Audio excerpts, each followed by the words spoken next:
Praise the lord. హల్లెలూయా. చేతులకు దేవుని స్తోత్రం చెప్పేసాం బిగ్గరగా హల్లెలూయా. ప్రభు మిమ్మల్ని దీవించి ఆశీర్వదించి బలపరిచి నడిపించును గాక.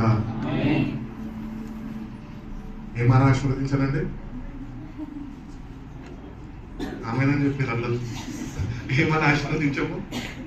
సేవకులుగా ఏమని మిమ్మల్ని బ్లెస్ చేస్తున్నాం మేము? ప్రభు మిమ్మల్ని ఆశీర్వదించి దీవించి బలపరిచి నడిపించునుగా. కాబట్టి ఈ మూడు దేవుని దగ్గర నుంచి మనము పొందుకునే వారమై ఉండాలి. అందరానికి వచ్చాము. దేవుడు నేను బలపరచకపోతే నువ్వు బలపరచబడలేవు. దేవుడు నిన్ను స్థిరపరచబడకపోతే కనుక నువ్వు స్థిరపరచబడలేవు. దేవుడు నిన్ను ముందుకి నడిపించకపోతే కనుక ముందుకి నడిపింపబడలేవు. కాబట్టి ఎందుకు ఇటు రీతిగా ఈ మాటలు పలకాలకి వస్తుందంటే ప్రభు చేత ఆల్రెడీ బ్లెస్ చేయబడ్డము, దీవించబడ్డము, ఆశీర్వదించబడ్డము. అటు రీతిగానే ప్రభు ద్వారానే ముందుకి నడిపింపబడుతున్నాం. ఈ అనుభవాలు కూడా మీరు కూడా వెళ్ళాలి అని, మీరు ప్రభుత్వాన్ని ఆయనకి సమీపంగా జీవించాలని ఎంతగానో మీ గురించి ప్రార్థన చేస్తాం. కాబట్టి దేవుని దగ్గరకు వచ్చిన మనం అసలు దేవుడు మనం ఎందుకు ప్రేమించాడు, ఎందుకు ఈ రక్షణ అనుగ్రహించాడు, రక్షణ పొందుకున్న మనము ఎట్టి రీతిగా పొందుకున్న రక్షణని ముందుకి కొనసాగిస్తున్నామని మనం కొద్దిగా శ్రద్ధ వహించాలి. మనము శ్రద్ధ వహించే వారుగా ఉండాలి. You have to concentrate on your salvation. దేవుడు నీకు ఇచ్చిన రక్షణ నిమిత్తము నువ్వు శ్రద్ధ వహించి దాన్ని జాగ్రత్తగా కాచుకోవాలి. ఎందుకంటే ఎవరి రక్షణ వాళ్ళది అని బైబిల్లో చెప్పుచున్నారు. కాబట్టి రక్షణ పొందిన వారు ఎంతమంది ఉంటున్నారు మందిరంలో, ఎంతమంది రక్షణ ఇంకా పొందలేని వారు కూడా ఉంటున్నారు. కానీ దేవుడు మానవులకి రక్షణ అనుగ్రహించడానికి తన ప్రియ కుమారుడైన యేసుక్రీస్తు ప్రభును ఈ లోకానికి పంపించున్నాడు. ఆయన మన పాపాల నిమిత్తము ఆయన కల్వరి శిలువలో తను తాను అప్పగించుకుని వ్యక్తులుగా మార్చుకొని మనముంటున్న స్థానంలో ఆయన మనను ప్రేమించి మన స్థానాన్ని ఆయన తీసుకొని మనని ఆ భయంకరమైన మరణం నుంచి వచ్చే జీతం, పాపం నుంచి వచ్చే జీతము మరణం కనుక ఆ మరణం నుంచి మనం తప్పించాడు, మనం విమోచించి ఉన్నాడు. మనము క్రీస్తులో నూతన సృష్టి అయి ఉంటున్నాం. కాబట్టి వచ్చిన మనము నిత్యంగా దేవుడు అనుగ్రహించిన రక్షణ విషయంలో శ్రద్ధ వహించి జాగ్రత్తగా ప్రతిదినము వాక్యం అనే వెలుగులో వెలిగింపబడుతూ ప్రార్థనలో ఎదుగుదల పొందుతూ బలపరచబడుతూ అట్టి రీతిగానే ప్రభువుకి ప్రతిదినము సమీపస్తులుగా జీవించే వారుగా ఉంటున్నామో మనము అని మనము పరిశీలన చేసుకోవాలి. We have to examine our self అన్నమాట. ఎందుకంటే రేపటి దినం అన్నది కాదు. బైబిల్ చెప్తుంది, ఫిలిప్పన్న చెప్తలే. ఫిలిప్పన్న అట్లనే ఉంటాడు. రేపటి దినం కాదు, మరో నిమిషం అన్నది కాదంట నేనైతే. కాబట్టి ఎప్పుడు ఏమి జరుగుతుందో మనకు తెలియదు. మరి రక్షణ పొందుకున్న నువ్వు ఏమి జరుగుతుందో తెలియదు అని ఎరిగి ఉన్న నువ్వు తగిన సిద్ధపాటు నీకు లేకపోతే నువ్వు పొందుకున్న రక్షణ నువ్వు నీ నిర్లక్ష్య స్వభావం ద్వారా దాన్ని పోగొట్టుకుంటావేమో, జాగ్రత్త పడవని దేవుడు తన వాక్యం నుంచి హెచ్చరిస్తున్నాడు. కాబట్టి మన ఆయుష్ ఆయన చేతిలో ఉంది. ఎంతకాలం ఇక్కడ ఉండాలో ఆయన ముందుగానే నిర్ణయించి పెట్టి ఉన్నాడు. ఆయన నువ్వు తల్లి గర్భంలో ఎప్పుడైతే రూపింపబడ్డావో అప్పుడే దేవుడు నీ బర్త్ డేట్, నీ డెత్ డేట్ ఆయన ముందుగానే తన గ్రంథంలో లిఖింపజేసుకొని ఉన్నాడు.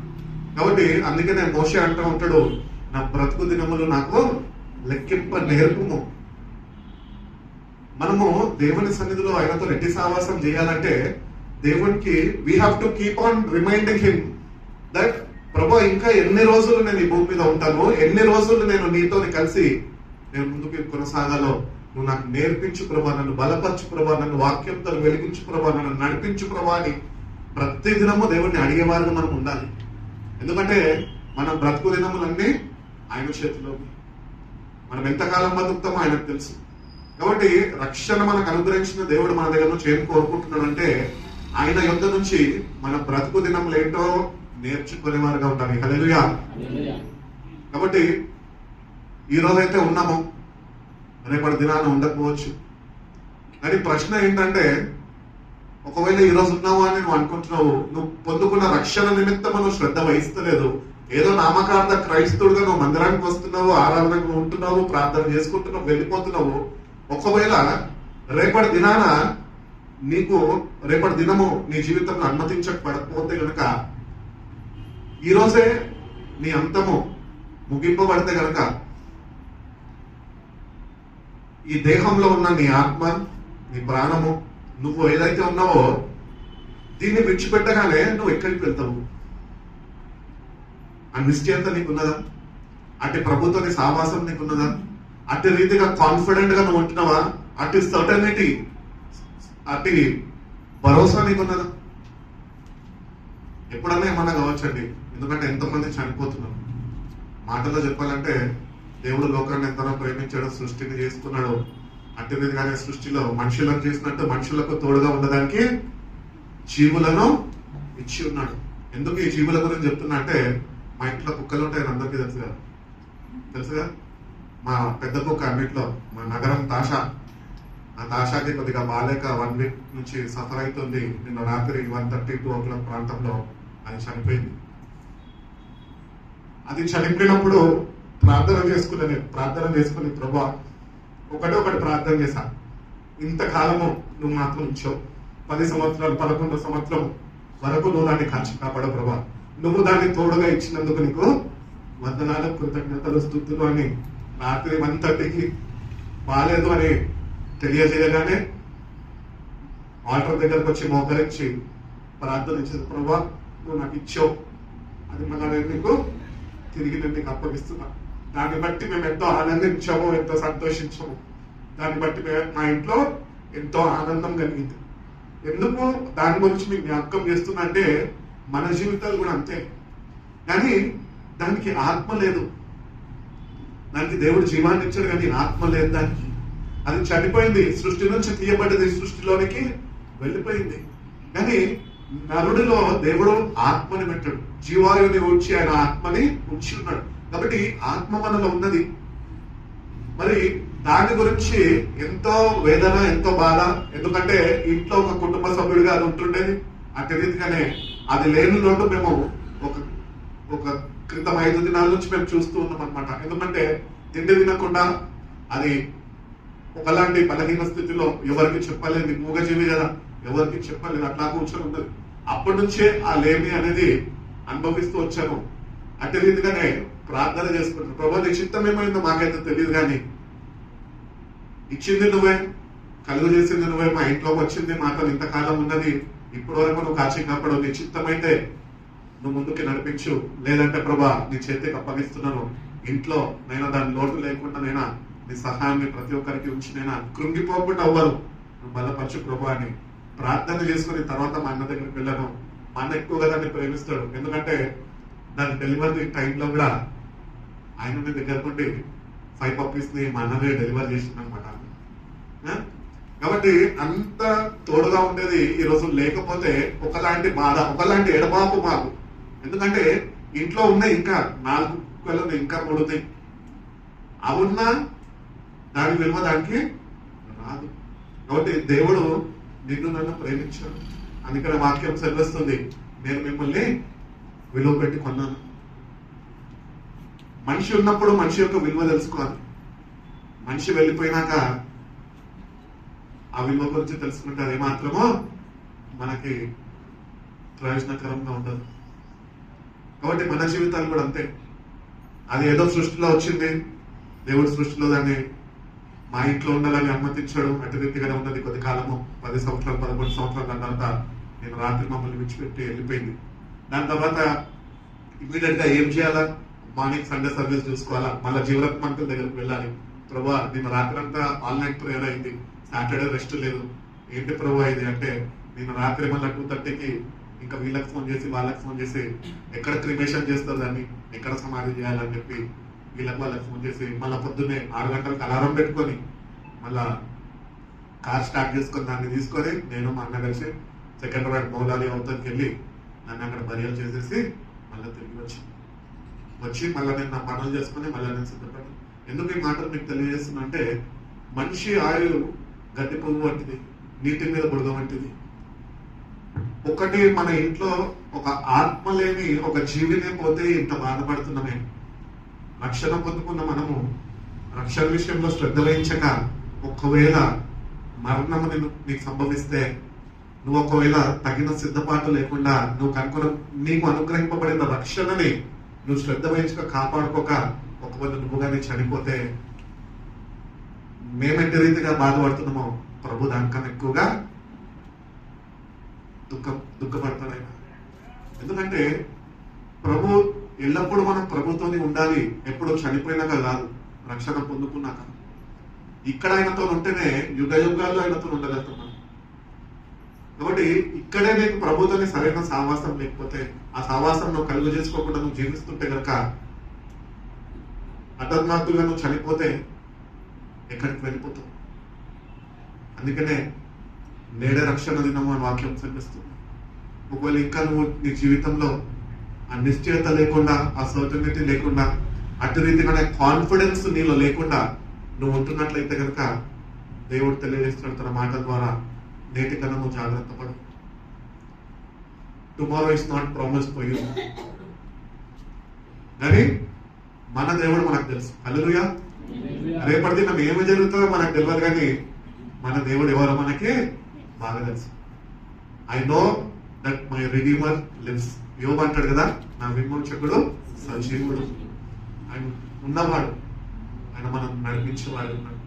రేపటి దినాన్ని మనం చింతించక్కర్లే, కానీ రేపటి దినాన్ని భారాన్ని ఆయన మీద వేయగలిగితే, అటు సావాసం నువ్వు ప్రభుత్వం ఉండి జీవించగలిగితే తప్పక నువ్వు అనుగ్రహింపబడిన రక్షణ నువ్వు కాపాడుకునే కృపను దేవుడు నీకు అనుగ్రహిస్తాడు. కీర్తనల గ్రంథంకి వెళ్తామండి. కీర్తనల గ్రంథం 90వ అధ్యాయము 9-10 వాక్యాలు చదువు.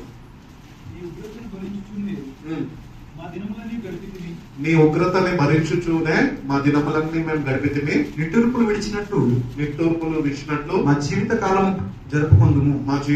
జీవిత కాలము జరుపుకుందుము. మా ఆయుష్కాలము 70 సంవత్సరములు. అధిక బలమున్న ఎడల 80 సంవత్సరములు అయినను వాటి వైభవము ఆయాసమే దుఃఖము త్వరగా గతించును. చాలండి. ఇక్కడ మనం చూసుకున్నట్లయితే all our days pass away under your wrath. We finish our years with a moan. The length of our days are 70 or 80. If we have the strength, yet they span.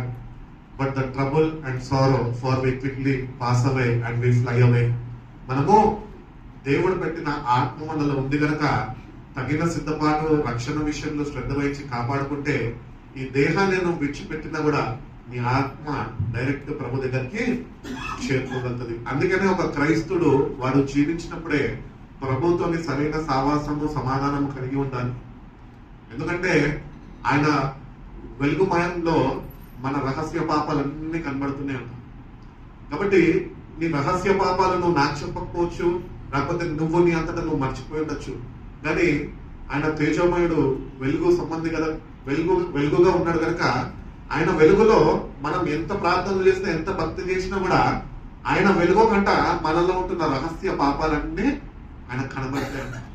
కాబట్టి మనము ఇంకా ఏమన్నా ఆయన దగ్గర ఒప్పుకోక ఇంకా చేసిన పాపాల నిమిత్తము మనం ఇంకా ఆయన దగ్గర నుంచి క్షమాభిక్ష పొందకుండా ఉంటే కనుక దేవుడు అంటున్నాడు ఒకటే, ఏంటి అంటే నీ జీవితం ఇది, బలం ఉంటే 70 లేకపోతే 80, అయినా అంత వ్యర్థమే, అంత దుఃఖము ఆయాసమే. కాబట్టి ఇటువంటి అల్పమైన ఈ జీవితానికి మనం ఎందుకు ఇంత కష్టపడాల్సి వస్తుంది?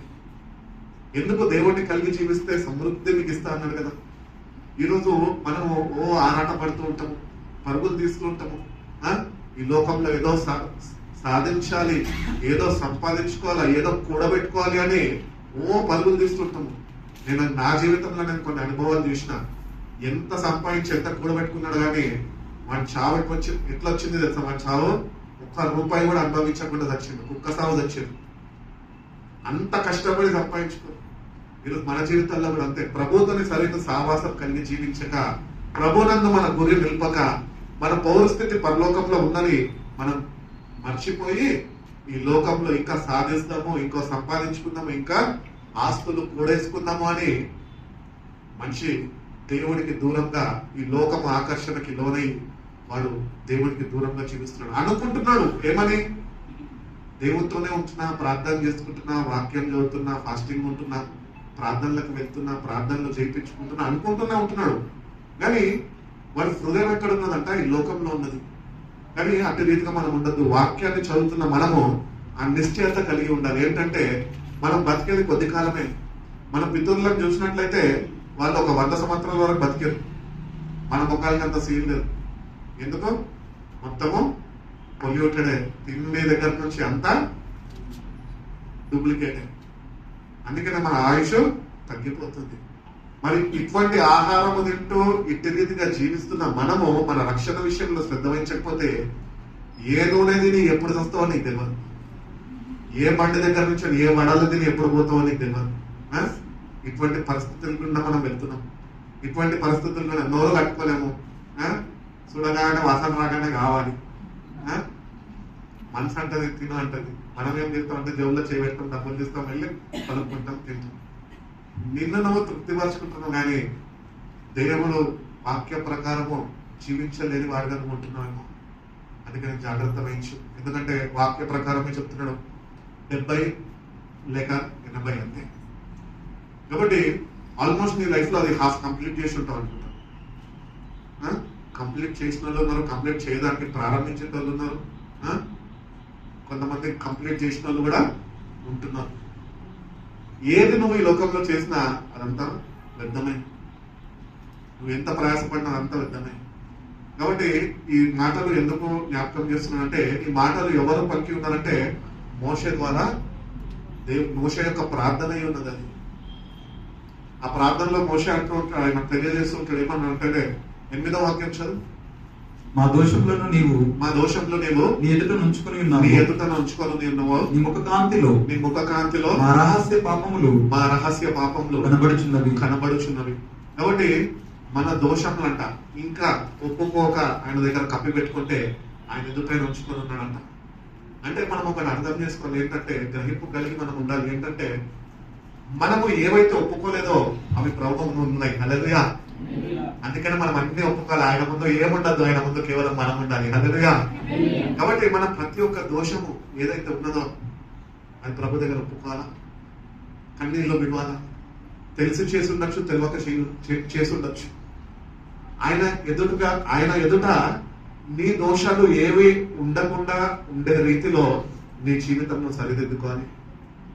కేవలం ప్రభు నీ కొరకు ప్రాణం పెట్టడం కనుక, నిన్ను పరిశుద్ధుడిగా మార్చాడు కనుక, నిన్ను నిర్దోషిగా తీర్చిదిద్దాడు కనుక, కేవలం నువ్వు నీ ప్రభునే ఉండాలి. మంచిది ఏ దోషాలు ఏ పాపాలు అడ్డుగోడగా నిలబడడానికి వీలు లేదు. అందుకని అంటున్నాడు, మీ దోషాలన్నీ నా ముందు నేను పెట్టుకోలేదు, నా వెలుగులో మీ రహస్య పాపాలన్నీ కనబడుతున్నాయి. మనం వస్తాము, నటిస్తాము ప్రభు దగ్గర, సంఘంలో నటిస్తాము, పాపులం పాపం చేస్తూనే ఉంటాం. కానీ ఇక్కడికి వచ్చి praise the lord brother, praise the lord sister అని చెప్పి పోతా ఉంటాం. ఈ ప్రైజ్ ద లార్డ్ ఎవరికి వాళ్ళ ఫస్ట్ నీ జీవితం సరి చూసుకో. ఎట్లా జీవిస్తున్నావు? నీకు ప్రభుకి ఏదన్నా అడ్డుగా ఉన్నదా? ఒకవేళ అడ్డుగా ఉంటే కనుక ఈ ఉదయకాలంలో దేవుడు తెలియజేస్తున్నాడు, నీకు నాకు మధ్యలో ఏమి అడ్డు ఉండడానికి వీల్లేదు. అంటే వచ్చిన నువ్వు పాపాలని ఒప్పుకొని పాప క్షమాపణ దగ్గర పొందుకొని ఆయన నీ కొరకు కార్షణ రక్తము చేత నువ్వు కడగబడి విమోచించబడి నూతన సృష్టిగా మార్చబడి నువ్వు అప్పటి నుంచి మళ్ళీ ఇంకా నువ్వు బ్రతికి ఉన్నంత కాలము నువ్వు ఆయనను కలిగి జీవించేవారు ఉండాలి. నీ మధ్యన నీ దేవుడి మధ్యన ఎవరు రావద్దు. వివాహం చేసినప్పుడు పాస్టర్లు చెప్తారు కదా, ఏమని చెప్తారు? భార్య భర్తలకు ఒకటే చెప్తారు. ఏం చెప్తారు? మూడో వ్యక్తి మీ జీవితంలో ఎంటర్ కాకుండా జాగ్రత్త పడని ఇద్దరికి చెప్తారు. ఈ మూడో వ్యక్తి ఓడో కాదు, సాతాను. ఆ సాతాను ఎట్లా రాడు? పాస్టర్ల ద్వారా కూడా వస్తున్నాయి. వాడు ఎవరి ద్వారా అన్నా వస్తాడు. కాబట్టి మనం ఒకటి గుర్తిస్తాం. ఏంటి అంటే, నీకు నీ దేవునికి రక్షణ పొందుకున్నా నువ్వు, నీకు నీ దేవునికి ఏమైనా పాపాలు ఉన్నాయా? ఇంకా ఆ పాపాలను ఈరోజు కడిగి వేసుకో దేవుని దగ్గర. ఎందుకంటే లోకం శాశ్వతం కాదు. మరణం ఎప్పుడు సంభవిస్తుందో తెలియదు. నువ్వు ఎప్పుడు మరణిస్తావో నీకు తెలియదు. నీ మరణము ఎట్లా నువ్వు ముగింపు పలుకుతుందో తెలియదు నీకు. ఎంతమంది మరణము ఎట్లా ముగింపబడుతుంది, వాళ్ళు ఎప్పుడు ఊహించిన రీతిగా వాళ్ళు మరణించి ఉన్నారు. ఎవరన్నా అనుకుంటారా కార్ యాక్సిడెంట్లో నేను చచ్చిపోతాను? ఎవరు అనుకోరు. కానీ మరణము అట్టి రీతిగా వస్తుంది మన దగ్గరికి. రక్షణ పొందుకున్న మనము మరణానికి భయపడక్కర్లేదు, కానీ మన జీవితాన్ని ప్రభుత్వాన్ని సరిచూసుకోవడం చాలా అవసరమై ఉంటుంది. ఎందుకంటే మరణాన్ని జయించి తిరిగి లేచిన మృత్యుంజయుడు అయినాడు.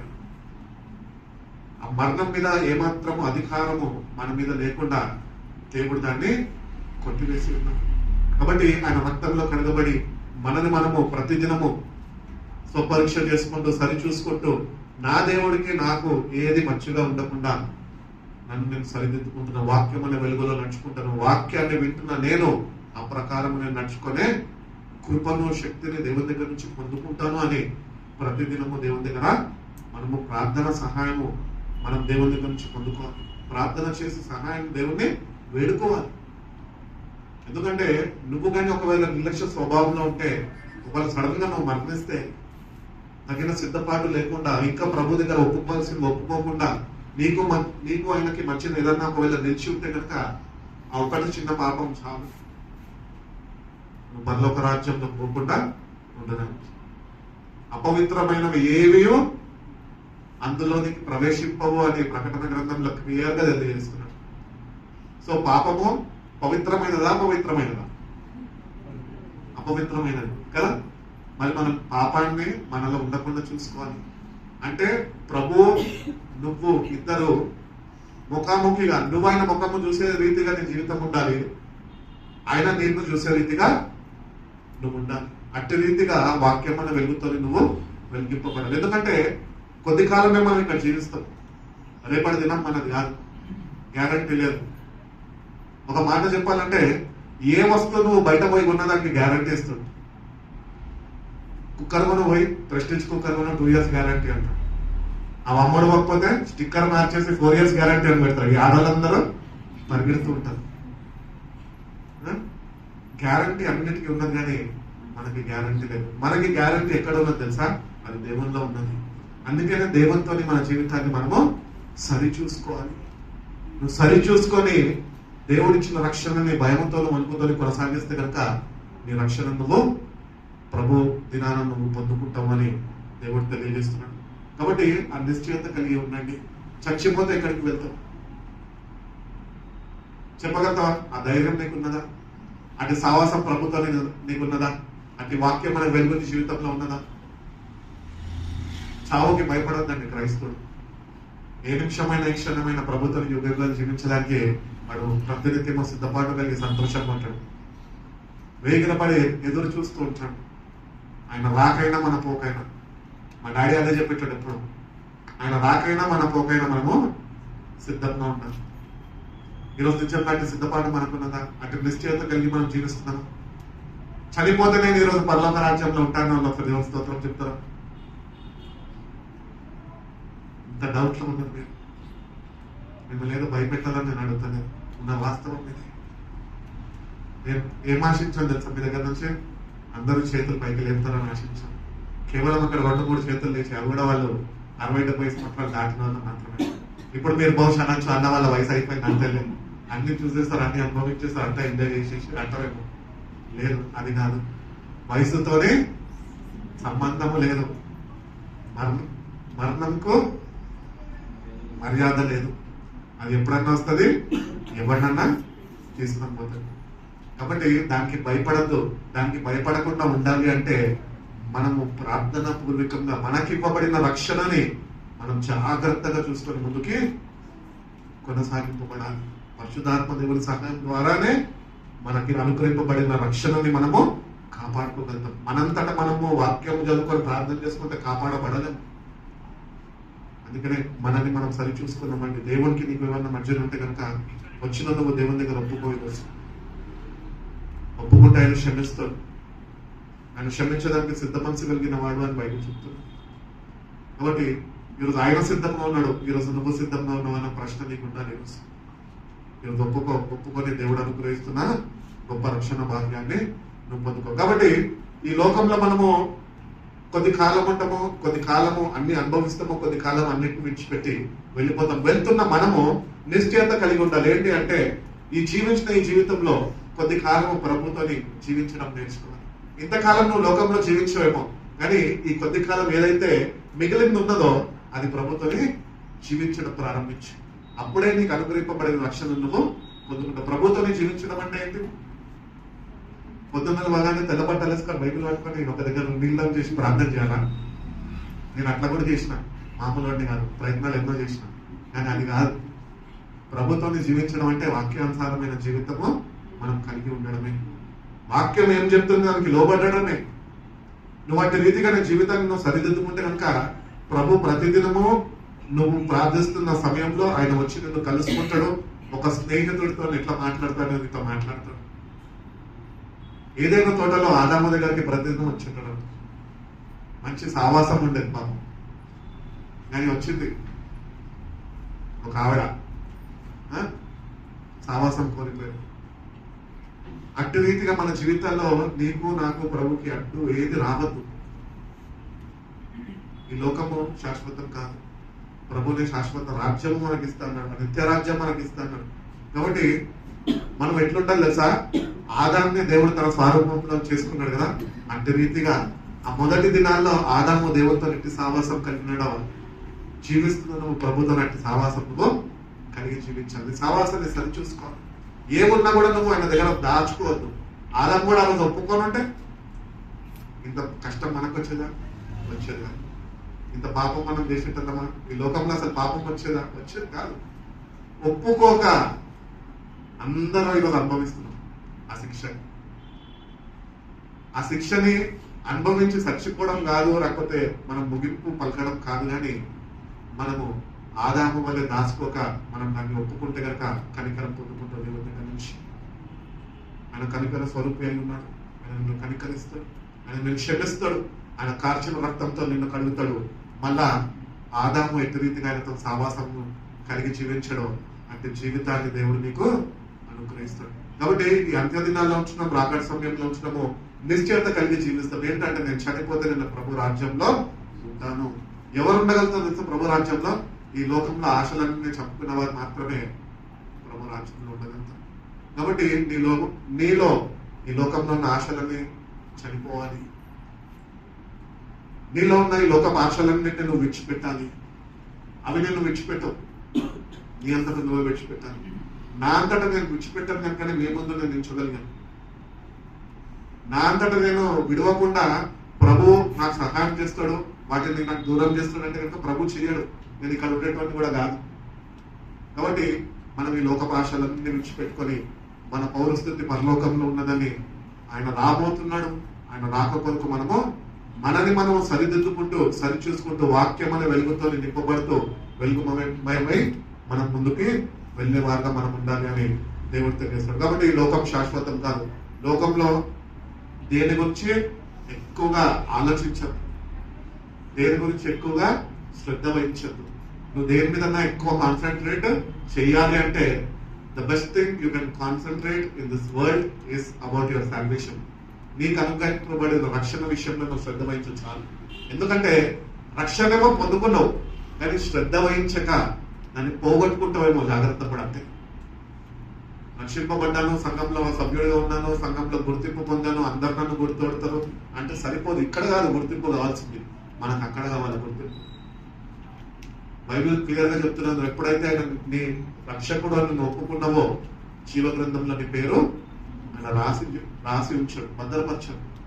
ఒకవేళ నీ జీవితాన్ని సరిదిద్దుకోక ఈ పాపిష్టి లోకంలో జీవిస్తున్న నువ్వు పాపపు ప్రభావము చేత ఇంకా పాపంలోని కొట్టుమిట్టాడుతూ అట్లనే ఒకవేళ చనిపోతే కనుక ఆ జీవ గ్రంథం నుంచి నీ పేరు తుడిపివేయబడుతుంది. నేను ఉదాహరణకు చెప్తూ ఉంటుండే, ఎప్పుడు కరోనాకు ముందు స్టూడెంట్స్ ఇక్కడ వస్తుండే కదా, పిల్లలు వస్తుండే కదా, ఆ బ్యాచ్ వాళ్ళకి చెప్తుండే, దేవుడు మన స్కూల్కి వెళ్ళేటప్పుడు పెన్సిల్స్ ఉండే కదా, ఆ పెన్సిల్కి ఏముంటుంది వెనకాల చిన్న రబ్బర్ ఉంటుంది. ఎందుకు? రాసినోడు తుడుపడానికి. అదే రీతిగానే మన జీవితాన్ని మనం సరిదిద్దుకోక మనకి ఆయనకి ఏదైనా అడ్డుగోడగా మనకు ఉంటే కనుక ఆయన రాశాడు, అదే పెన్సిల్ తిరిగేసి మళ్ళా నీ పేరుని తుడిపివేస్తాడేమో, జాగ్రత్త పడి. అందుకనే ఈ లోకం శాశ్వతం కాదు, మనం దేవుని రాజ్యంలోకి చేరుకోవాలి ఒకనొక దినాన. కాబట్టి నీ జీవితము నీ చేతుల్లో ఉన్నది. ఎవరి వల్ల నేను ఇట్లయిపోయానో, వాళ్ళ వల్ల నేను ఇట్లయిపోయానో అనద్దు. వ్యర్థమైన మాటలు మాట్లాడద్దు. నువ్వు ఎట్లున్నావు అదే స్థితిలో దేవుడిని కలిగి జీవించడం నేర్చుకో. దేవుడిని స్తుతించడం నేర్చుకో. దేవుడు ఇచ్చిన రక్షణను బట్టి ఆయనలో ఆనందించడం నేర్చుకో. ప్రభు నందు ఆనందించాలి. ఏదో అయిపోయింది, ఏదో కోల్పోయినాం, ఏదో పోగొట్టుకున్నాం అని బాధపడితే ఉన్న విశ్వాసాన్ని కోల్పోతాం, ఉన్న సావాసాన్ని కోల్పోతాం, ఉన్న బలాన్ని పోగొట్టుకుంటాం. దేవుడు అనుగ్రహిస్తున్న సహాయమే పొందుకోలేని స్థితిలో దిగజారిపోతాం. అందుకని అట్టి రీతిగా మనం ఉండదు. కానీ మనం ఉన్న స్థితిలోనే దేవుడిచ్చిన రక్షణ చాలా విలువైనది. ఈ లోకంలో ఎవరికి లేని గొప్ప భాగ్యము దేవుడు మనకి ఇచ్చి ఉన్నాడు. దేవుడు లోకాన్ని ఎంతగానో ప్రేమించి తన ప్రేమ మాటని లోకానికి పంపించడం. లోకం అంతటిని ప్రేమిస్తే కానీ ఆయనలో ఎంపిక చేయబడ్డ వారం మనం కొందరై ఉన్నాం. మనం ఎంత గొప్ప ధన్యత దేవుడు మనకి ఇచ్చాడు. ఎంత గొప్ప భాగ్యం, ఎందరికో లేని భాగ్యం మనకున్నది. ఆ భాగ్యం ఉన్నది కదా, నేను రక్షణ తీసుకున్నా కదా అంటే సరిపోదు. ఆ ప్రకారం నువ్వు జీవించి నిన్ను నువ్వు నిరూపించుకోవాలి. You have to prove yourself that you are worthy in the kingdom of God. నేను యోగ్యుడినే, యోగ్యకరమైన జీవితం జీవించాను, దేవుని రాజ్యంలోకి నేను ప్రవేశించగలుగుతాను అన్న నిశ్చయత నీకు ఉండాలి.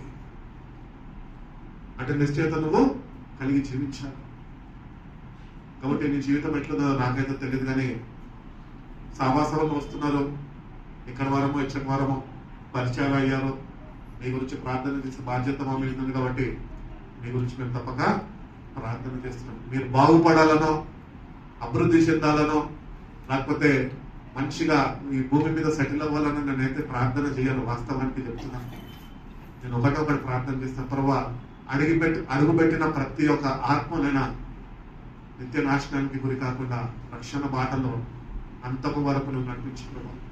ఎట్టి రీతిగా ఈ సంఘంలో నేను గలుచుకుంటున్నాను, వీళ్ళందరినీ ఆ రాజ్యంలో వీళ్ళందరూ కూడా ఉండాలి ప్రభు అని ప్రార్థన చేస్తుంటాను. అంత మాత్రమే కాక మీ గురించి ఎక్కువ శ్రద్ధ వహించి నాకు అనుగ్రహించిన రక్షణ నేను పోగొట్టుకుంటానేమో అని నా రక్షణ విషయంలో కూడా శ్రద్ధ వహిస్తుంటాను. పౌలు అంటాడు కదా, నేను బాగానే ఉన్నాను, నిలబడి ఉన్నాను అనుకుంటున్నాను, కానీ నేను జాగ్రత్తగా నేను చూసుకుంటున్నా, పడిపోకుండా నేను జాగ్రత్త వహిస్తున్నాను. జాగ్రత్త వహిస్తున్నావా? లేకపోతే ఇంకా నిర్లక్ష్య స్వభావంతో నువ్వు ఉంటున్నావా? నీ జీవితం నీ చేతిలో ఉంది కాబట్టి నీ జీవితాన్ని నువ్వు సరి చూసుకోవాలని దేవుడు తెలియజేస్తున్నాడు. ఫిలిప్పీయులకు రాసిన పత్రిక 3:20 వాక్యం ఒకసారి చదవండి. మన పౌరస్థితి పరలోకంలో ఉన్నది. చదవండి, తొందరతో చదవండి.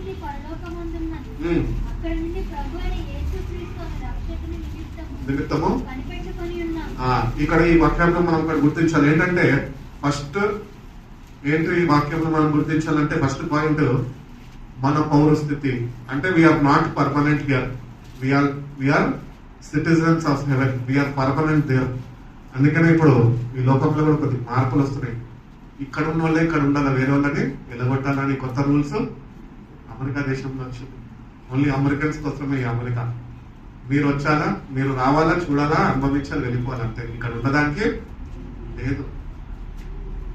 చాలా మంది ఎన్నో ఆశయాలు పెట్టుకొని ఎంతో వెల చెల్లించి వెళ్ళిపోయారు. బాగుపడదాము, ఈ లోకంలో స్థిరపడిపోదాము, ఆస్తులు కూడా వేసుకుందాము, ఇక్కడ రూపాయి సరిపోతాయి, డాలర్లు కావాల్సి వచ్చిందా, అయినా పర్వాలేదు, దేవుడు నీ ఆశయాన్ని తీరుస్తాడు, కాదంటలేదు. కానీ నువ్వు ఒకటి గుర్తించాలి, గ్రహింపు కలిగి ఉండాలి, నిశ్చయత కలిగి ఉండాలి. ఏంటంటే మన పౌరస్థితి కాదు. నువ్వు ఎన్ని డాలర్లు సంపించినా, ఎన్ని రూపాయలు సంపించినా, ఏమి సంపాదించకపోయినా నీ పౌరస్థితి పరలోకంలో ఉంటే అదే నీకు గొప్ప ధనమై ఉన్నది. హల్లెలూయా.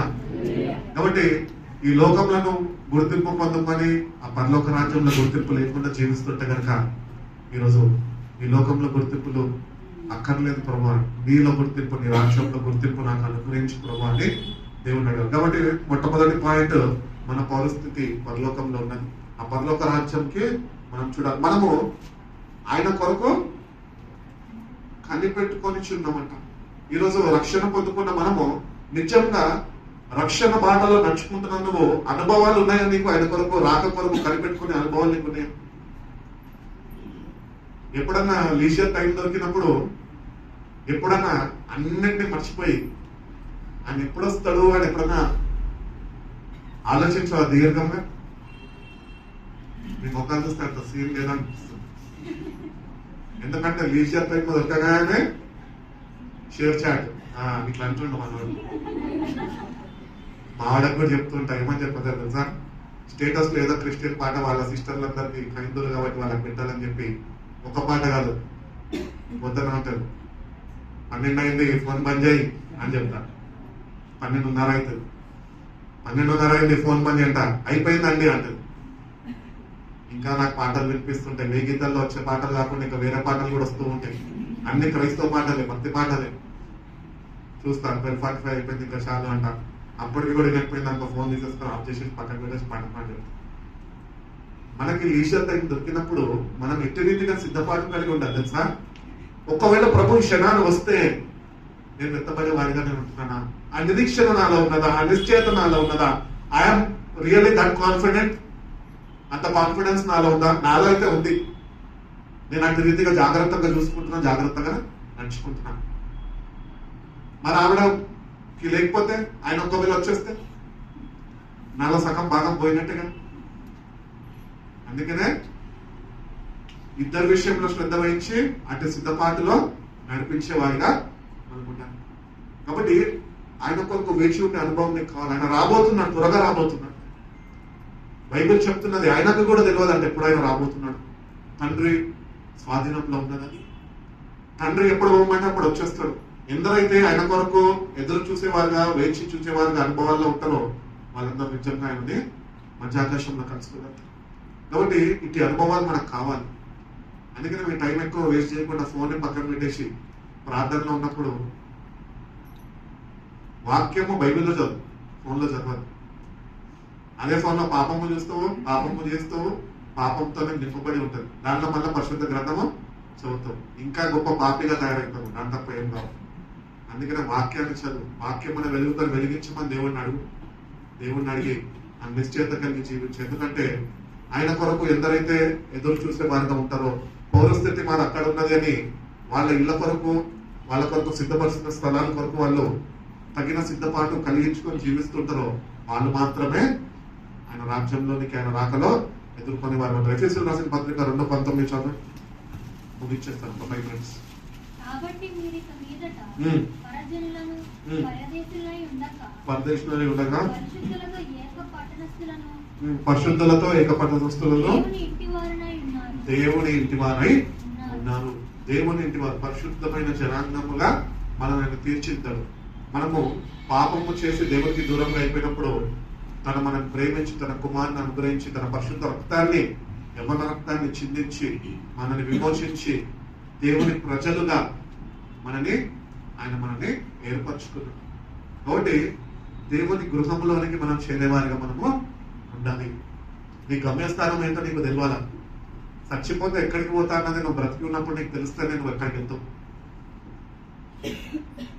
చావన్నా రేవన్నా. ఇక్కడ మనలో ఎంతమంది చావు వైపు వెళ్తారో, ఎంతమంది రేవ వైపు వెళ్తున్నారో నాకైతే తెలియదు. కానీ మనం ఒక నిశ్చయత కలిగి ఉన్నాం. ఏంటి అంటే, ఒకవేళ నేను చనిపోతే దేవుని ఇంటిలోకి వెళ్ళే యోగ్యకరమైన జీవితము నేను జీవిస్తున్నానో లేదా అని మనము సరి చూసుకోవాలి. బైబిల్ చెప్తున్నది ఏమని చెప్తున్నదంటే, నీ ధనము ఎక్కడో నీ హృదయమో అక్కడ. మన ధనము ఈ లోకపరమైనది కాకుండా మన ధనము పర సంబంధమైనది ఉంటాయి. అందుకనే భక్తుడు అంటూ ఉంటాడు, ఏమంటాడంటే, మీరు క్రీస్తుతో కూడా లేపబడిన వారైతే మీరు పైన వాటిని వెతకండి. ఈరోజు అన్ని వెతుకుతాం, అవునా? వెతకడము నేర్చుకోవాలంటే ఆడవారి దగ్గర నుంచి నేర్చుకోవాలి. ఒక డ్రెస్ కొనకపోతే 100 డ్రెస్లు చూస్తాం మనం. కానీ మేము అట్లా కాదు. వెళ్తాము, వైట్ షర్ట్ అంటే వైట్ షర్ట్ చూస్తాము, సైజు పట్టిందా, ఫిట్టింగ్ బాగుందా, రైట్ వచ్చేస్తాం. అంత మాకు అన్ని చాయిసెస్ లేవు. కానీ మీకు దేవుడు ఇచ్చాడు, అవునా కాదా? ఇచ్చాడు కదా. కాబట్టి ఈరోజు నీ చాయిస్ నువ్వు చేసుకో. ఎక్కడికి వెళ్తావు, ఎక్కడ జీవించాలనుకుంటున్నావు. ఎందుకంటే ఈ లోకం శాశ్వతం కాదు. నువ్వు చనిపోతావేమో, కానీ నీలో ఉన్న ఆత్మకి చావు లేదు. ఆత్మ చేరితే దేవుని ఇంటికి చేరాలి, లేదంటే నిత్య నాశనానికి గురి కావాలి. కాబట్టి అకస్మాత్తుగా మరణం వచ్చినంత నువ్వు ఎక్కడికి వెళ్ళిపోతావు ఒకసారి ఆలోచించుకొని నీ జీవితాన్ని ప్రభుతోనే సరి చూసుకో. ప్రతి ఒక్కటి ఆయన సన్నిధిలో నువ్వు ఒప్పుకునేవాడుగా నువ్వు ఉండాలి అంటున్నాడు. కాబట్టి మనము ఈ లోకంలో పరదేశులము, యాత్రికులకు మాత్రమే మన పౌరస్థితి పరలోకంలో ఉన్నాడు. దేవుడు యోహాను సువార్తలో అంటూ ఉంటాడు, ఏమంటాడంటే మీ హృదయాన్ని కలవరపిల్లదు, మా తండ్రి అంటే అనేక గృహాలు ఉన్నాయి, నేను వెళ్ళి ఆ గృహాలను సిద్ధపరిచి నేనుంటున్న స్థలంలో మళ్ళా మీరు కూడా నాతో నేను ఉండే లాగున నేను వచ్చి మళ్ళీ మిమ్మల్ని తీసుకొని వెళ్తా అంటున్నాడు. అది వాస్తవం, అది నిత్యం, అది ఒక రోజు జరగబోతుంది. ఆ జరగబోయే దినానికి నువ్వు తగిన సిద్ధపాటు కలిగి ఉంటున్నావా? ఆ గృహానికి వెళ్ళే సిద్ధపాటు నీకున్నదా? ఒకవేళ లేకపోతే కనుక ప్రభు నన్ను సిద్ధపరచు అని ప్రభుకు నీ జీవితాన్ని నువ్వు అప్పగించుకో. కాబట్టి పైన వాటిని వెతికేవారుగా మనం ఉండాలి. అక్కడ ఆయన తండ్రి అయిన దేవుని కుడి పార్శ్వాన కూర్చొని ఆయన ఉన్నాడు. నీ కొరకు ప్రాణం పెట్టిన యేసయ్యను నువ్వు చూడాలని ఆశ నీకు ఉండాలి. ఇక్కడ చూడాలి, ఇక్కడ ఆయన అనుభవించాలి. అట్టి రీతిగానే ఆయన మధ్యాకాశంలో వచ్చినప్పుడు ఆయన చూసే నేత్రాలు మనకు కావాలి. అట్టి రీతిగా ఆయన కలుసుకొని ఆ పరలోక రాజ్యంలో యుగ యుగాలు ప్రభుత్వని ఉండేవారుగా మనము మన జీవితాన్ని జాగ్రత్తగా ముందుకు కొనసాగించుకునే వారు మనం ఉండాలి. కొరింథీయులకు రాసిన 2వ పత్రిక 4వ అధ్యాయము 18వ వాక్యం చూడండి. మాత్రముందు ఆ చురుకైన శ్రమ ఆ కొరకు అంతకంతకు ఎక్కువగా నిత్యమైన మహిమ భారమును కలుగజేస్తున్నది. నిత్యమైన మహిమ భారమును కలుగజేస్తున్నది. ఏలయనగా నిత్యమైనవి అనిత్యములు, నిత్యమైనవి అనిత్యములు, అదృశ్యమైనవి నిత్యములు, అదృశ్యమైనవి నిత్యములు. కాబట్టి as we look not to the things that are seen but to the things that are not unseen. For the things are seen are transient, but the things that are unseen are eternal. ఏవైతే ఇప్పుడు మన ముందు లేవో అవి వాస్తవంగా మన ముందు ఉన్నాయి. దేవుని రాజ్యం ఉన్నది. ఆ రాజ్యము మన కొరకు రాబోతున్నది. రాబోతున్న రాజ్యంలో నువ్వు ఉండాలి అని తగిన సిద్ధపాటు నువ్వు కలిగి జీవించేవారుగా నువ్వు ఉండాలి అని దేవుడు కోరుకుంటున్నాడు.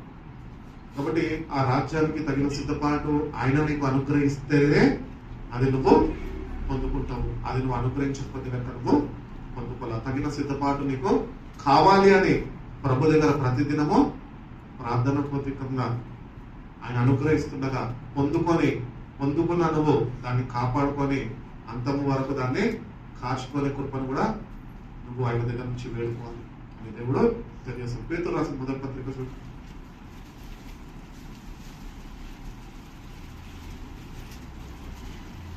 పేతురు రాసిన 1వ పత్రిక 1వ అధ్యాయము 3-4 వాక్యాలు ముగించు. మన ప్రభు అయిన యేసుక్రీస్తు తండ్రి అయిన దేవుడు స్తుతింపబడును గాక.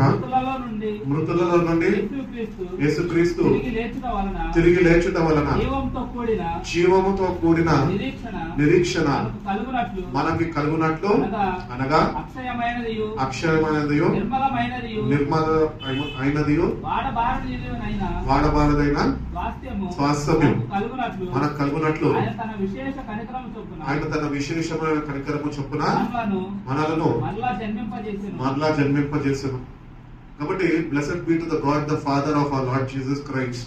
According to his great mercy he has caused us to be born again with a living hope through the resurrection of Jesus Christ from the dead, to an inheritance that is imperishable, undefiled and unfading, kept in heaven for you. నీ కొరకు ఒక స్థలము దేవుడు సిద్ధపరిచాడు, నీ కొరకు అది భద్రపరిచాడు. హల్లెలూయా. కాబట్టి ఆ సిద్ధపాటు నీకు ఉంటేనే నీకు ఇవ్వబడిన రక్షణ భద్రపరచబడుతుంది. చూసుకుంటాడులే దేవుడు అంటే సరిపోదు. దేవుడు ఆల్రెడీ చూస్తున్నాడు మనకి. ఆయన మనం చూస్తుండగా మనం ఆయన చూసేవారుగా మన జీవితాన్ని సరి చేసుకోవాలి. కాబట్టి మన కొరకు ఆయన స్వాస్థ్యాన్ని ఆయన సిద్ధపరిచాడు. దానిలో నువ్వు ఉంటావని ఎంతగానో కోరుకున్నావు. నీ మనసుని నువ్వు ఈరోజు అటు నింపగలితే, ఆయన మీద నింపగలితే తప్పక నువ్వు దేవుడు నీ కొరకు దాచిపెట్టిన స్వాస్థ్యాన్ని నువ్వు పొందుకోగలుగుతావు. పౌలు అంటాడు కదా, నేను గురి వద్దకే పరిగెట్టుచున్నాను అంటున్నాడు. ఈరోజు నువ్వు ఎక్కడికి పరిగెడుతున్నావు? ఏమై ఉన్నది నీ గురి? ఈరోజు జాగ్రత్తగా ఒకసారి నేను ప్రశ్నించు. గురి లేని జీవితం జీవిస్తున్నాను. చచ్చిపోతే ఎక్కడికి వెళ్ళిపోతాను అయోమయ స్థితిలో ఉంటున్నాను. ఆయన దేవుడు అంటున్నాడు, నీ కొరకు నేను ఒక స్వాస్థ్యాన్ని నేను దాచి ఉంచాను, నీ కొరకు సిద్ధపరచు. దేవుడు చేయవలసినంత చేసేసాడు. ఈరోజు ఆయన చేయవలసిన పని ఆయన ఎట్లా చేస్తున్నాడంటే ఆయన వాక్యం ద్వారా, ఆత్మ ద్వారా చేస్తున్నాడు. తగిన సిద్ధపాటు నీకు అనుగ్రహిస్తున్నాడు. కాబట్టి ఆయన అనుగ్రహిస్తుండగా ఆ తగిన సిద్ధపాటు మనం పొందుకున్న వెంటనే నుంచి నన్ను సిద్ధపరచు ప్రభు. ఒకవేళ ఈ దినాన్ని నేను వస్తే కనుక యుగ యుగాలు నీ రాజ్యంలో నేను ఉండేవాడిగా, నువ్వు నా కొరకు దాచిన బహుమానము నేను పొందుకునేవాడిగా, అటు రీతిగా జీవించే కృపను, అటు జీవితాన్ని నాకు అనుగ్రహించే ప్రభు అని నువ్వు కానీ ఆ గ్రహింపు కలిగి జీవిస్తే కనుక దేవుడు తప్పక నీకు సహాయం చేస్తాడు. అటు సిద్ధపాటు దేవుడు నీకు అనుగ్రహిస్తాడు. దేవుడు అటువంటి కృప మనందరికీ అనుగ్రహించి మనల్ని బలపరిచి మనం సిద్ధపరిచి నడిపించిన కాక. కళ్ళు మూసుకున్న ప్రార్థన చూసుకున్నాం. పరిశుద్ధుడా, ప్రేమ కలిగిన యేసయ్యా, గొప్ప తండ్రినైనా మమ్మల్ని ఎంతగానో ప్రేమించి మరొక దినాన్నినైనా మా జీవితాల్లోనైనా మీరు అనుగ్రహించి ప్రభా, మీ పరిశుద్ధ దినాన ప్రభా, ఈ ప్రభు దినాన్నైనా మీ పరిశుద్ధ నామాన్నినైనా మేము స్తుతించే గొప్ప భాగ్యాన్ని, అతి ధన్యకరమైన జీవితాన్నినైనా మీరు మాకు అనుగ్రహించిన విధానం బట్టి మీకు స్తోత్రాలు ప్రభా. అవును ప్రభా, నీ బిడ్డల్ని మీరు ఎంతగానో ప్రేమించారు, బిడ్డల్ని మీరు జ్ఞాపకం చేసుకున్నారు, బిడ్డల్ని మీరు నడిపించారు ప్రభా, బిడ్డలతో మీరు మాట్లాడి ఉన్నారు ప్రభా. అవును ప్రభా, ఆయుష్ ప్రభా 70 లేకపోతే 80 సంవత్సరాల్లోనే నేను నీ వాక్యముతో మాట్లాడిన ప్రభా. అవును ప్రభా, మా జీవితంలోనైనా దాన్ని మేము సగం ముగించుకొని ఉన్న ప్రభా. ఇంకా కొద్ది జీవితం ఏదైతే ఉంటున్నదో ప్రభా, అది తగిన సిద్ధపాటు కలిగినైనా మేము పొందుకున్న రక్షణనైనా సరైన రీతిలోనైనా ముందుకు కొనసాగించుకునే కృపను, అటువంటి సహాయాన్నినైనా మీరు మాకు అనుగ్రహించండి ప్రభా. ఈ లోకం వైపునైనా, ఈ లోకంలో ఉన్న వాటి వైపునైనా మేము చూడకుండా ప్రభా, ఈ లోకంలోనైనా మేము ధనాన్ని కూడబెట్టుకోకుండా ప్రభా, ఈ రాజ్యం వైపునైనా మేము ఎదురు చూసే కృపను మాకు దయచేయండి ప్రభా. అయినా పైన ఉన్న వాటిని నేను మేము క్రీస్తుతో కూడా లేపబడ్డవారము అని నేను అనుసరిస్తుంది. అటువంటి విశ్వాసం కలిగి మేము జీవించే కృపను దయచేయండి ప్రభా. మా పాప స్థితి నుంచి నేను మేము లేచి ప్రభా, నీ కొరకు జీవించే జీవితాలనైనా మీరు మా ప్రతి ఒక్కరికి మీరు అనుగ్రహించండి ప్రభా. మీరే మాకు తోడుగా ఉండండి ప్రభా. మాకు అనుగ్రహించిన రక్షణనైనా మేము నిర్లక్ష్యం చేయకుండా ప్రభా, భయంతోనూ వణుకుతోనూ కాపాడుకునే సహాయాన్ని నైనా మీరు మాకు దయచేయండి ప్రభా. మా అంతటా మేము ఏం చేయలేము కానీ ప్రభా, భక్తులు శ్రమిస్తున్న రైతుగా ప్రభా, నన్ను బలపరచువాడు నిమిత్తము మేము సమస్తము చేయగలము అని నేను అంటే విశ్వాసం, అంటే నిరీక్షణ, అంటే నిశ్చయత బిడ్డలకి మీరు అనుగ్రహించండి ప్రభా. తగిన సిద్ధపాటు బిడ్డలకి మీరు అనుగ్రహించండి. ఈ లోకంలో నుంచి నైనా వాళ్ళ మనసులను తిప్పుకొని ప్రభా, వాళ్ళ మనసులు నీ మీద నిలిపి నీ రాజ్యాన్ని వైపు నిలిపేవారిగా, పైనున్న వాటిని వెతికేవారుగా ప్రభా బిడ్డలనైనా మీరు నేర్పించండి, నడిపించండి. అటు రీతిగానైనా బిడ్డలనైనా వెతికేవారిగా ప్రభా, నీ రాజ్యానికి తగిన సిద్ధపాటు కలిగి జీవించే బిడ్డలకి మీ సహాయాన్ని అనుగ్రహించి ప్రభా, బిడ్డల జీవితం ద్వారా మీరే ఘనతమైన మా ప్రభావం పొందుకుంటారని అడుగుతున్నాం తండ్రి. బిడ్డలు చేస్తున్న ప్రతి ఒక్క పనిలోనైనా మీ సహాయంతో ఉంచండి. ఆశీర్వాదకరంగా, దీవెనకరంగానైనా బిడ్డల జీవితాన్ని మీరు స్థిరపరచండి ప్రభా. ఉంటున్న కొద్ది కాలం ప్రభా, అనేకులకి నీ ప్రేమ చాటు చెప్తూ నీ రక్షణనైనా వాళ్ళు బోధిస్తూ ప్రభా, అనేకులైన రక్షణ బాటలో నడిపించే కృపను, అనుగ్రహింపబడిన రక్షణను మీరు కాపాడుకునే భాగ్యాన్ని బిడ్డలకి మీరు దయచేసి బిడ్డల జీవితం ద్వారా మీరే ఘనతమైన మా ప్రభావం పొందుకుంటున్నామా. మీ చేతులెత్తి బిడ్డల్ని మీరు ఆశీర్వదించి రెక్కలు భద్రపరిచి కాచి కాపాడుకుంటున్నామా. యేసయ్య పరిశుద్ధ నామంలో ఈ ప్రాంతంలో వచ్చిన పరమ తండ్రి.